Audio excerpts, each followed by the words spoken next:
Well, airports around the region dealing with the effects of the widespread snowstorm, including Harrisburg International Airport in Dauphin-County. Fox 43's Melina Brown shares how travelers and airport officials are handling delays and cancellations.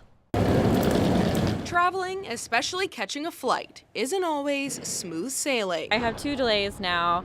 So the first one I got when I was actually driving to the airport, and it was a delay by like 20 minutes, but now it's pushed back an hour. And that delay could lead to further travel disruptions. I only have 20 minutes from when the plane lands to when the next plane takes off, and they haven't changed any of the connecting flight times. So I'm like, I don't know, I don't think it's possible to actually make that second flight.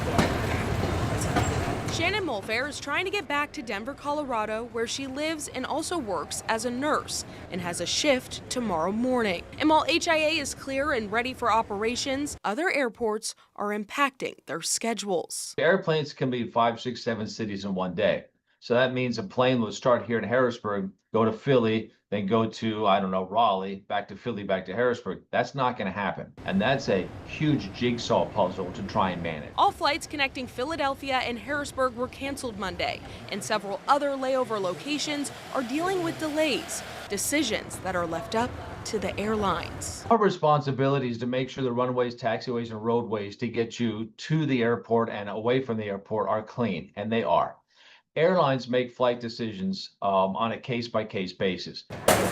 Scott Miller with HIA says patience and understanding is key, especially as airports are dealing with the snow and the current Department of Homeland Security shutdown. The big thing that we as the airport are pushing for is to figure out in Washington how do we get this problem solved, because these employees don't deserve to go through this again.